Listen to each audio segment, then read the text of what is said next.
Welcome back. My name is Shaggy. I am the opinionated hippie, and I wanted to recommend and review and give a quick little shout out to the latest Zappa Family Trust release, Halloween '81. I think I am going to do a more in-depth, show by show breakdown of this because it is so incredibly good. But I just wanted to recommend it right now and encourage people to check it out. So 3 of the past 4 years, the Zappa Family Trust has released a massive box set around Halloween.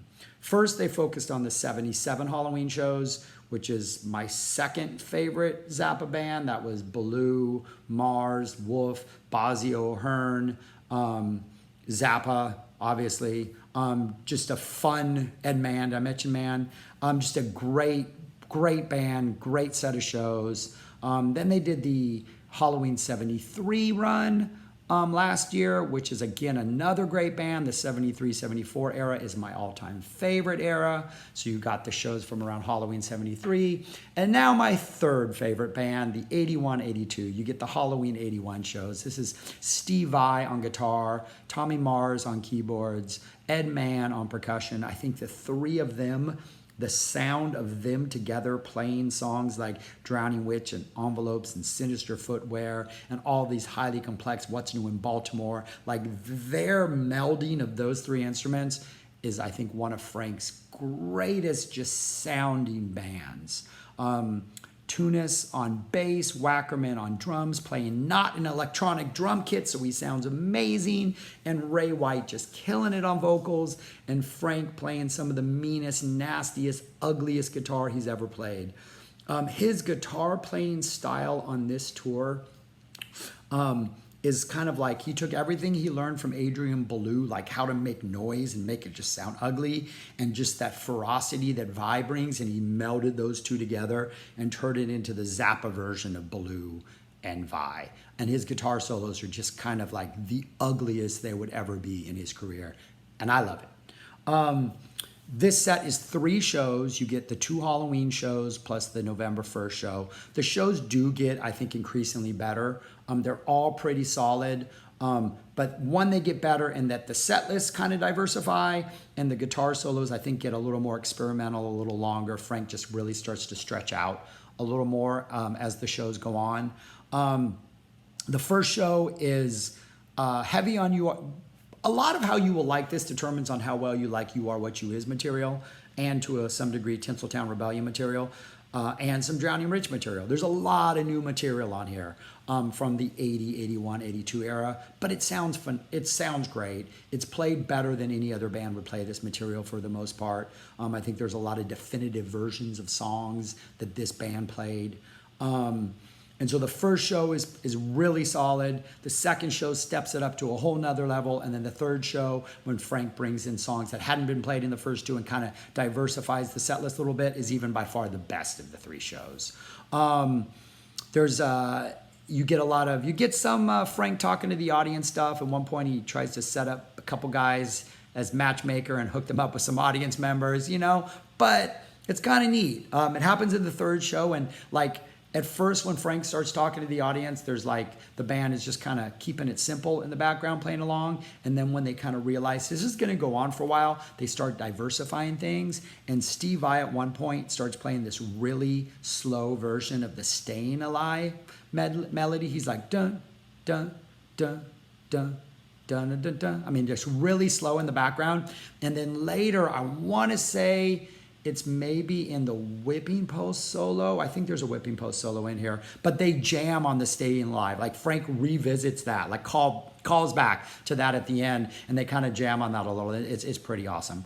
But anyways, yeah, I just have to recommend this set. I think I am going to do a breakdown later because I think each show is worth talking about. There are things on here that are new, like Sinister Footwear, Movement 2, if you are familiar with that song. This is a slightly different version.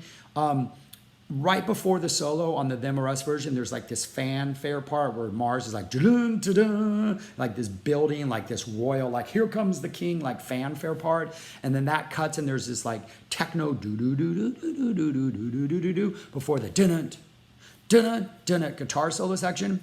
That whole techno and that vamp is gone here. And instead, Frank solos over that cascading sort of fanfare part. He would, which is amazing. By the November 17th show, I have that show and I have a couple shows in there. He would drop that and go to what we know as the official version. But to have that here is pretty awesome. The Black Page #2, I think I said on another video that the New Age version of the Black Page might be my favorite.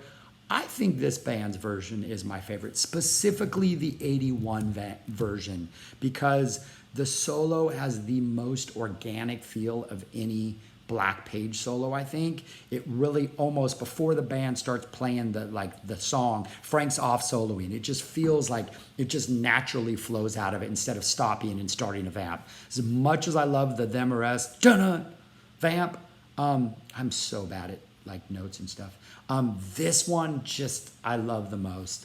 The Whipping Post, again, not a fan of that song for the most part, just because I like the Allman Brothers version.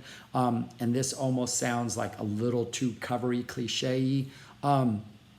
But this one works. One is because Ray White's playing rhythm guitar and it just gives it a looser, almost actual Allman Brothers feel that I love. But all of these songs are amazing. So I check it out. But before I wrap this up, I want to say one thing. I think before both Torture Never Stops, they played the Torture Never Stops twice on here. Both of them are weird, different versions than any other release version. It starts off normal, then Frank, after like the second chorus, does that speak sing thing over a walking bass line, so it's all like kind of like a Drowning Witch, Dangerous Kitchen type feel.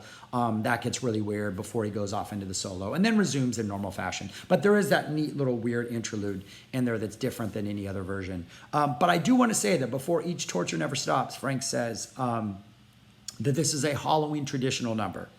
And I don't know how you define tradition, but I did a little research, and there have been 6 Halloween shows played since the Torture Never Stops was first played in 75. So they played Halloween shows, I think in 75, 76, 77, 78, 80, and 81. Out of those 6 shows, Torture Never Stops was only played 3 times. Yes, it was played on October 30th and 80, but it was not played on Halloween. So does that really count? I'm not saying it does. So 50% is not what I would call tradition.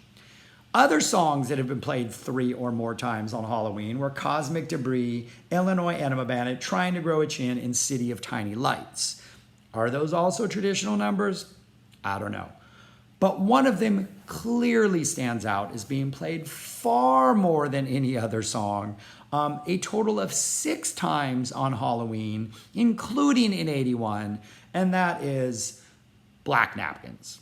So I just want to say, if there actually is a traditional Halloween song for Frank, it is Black Napkins, not The Torture Never Stops, no matter how much he wants it to be.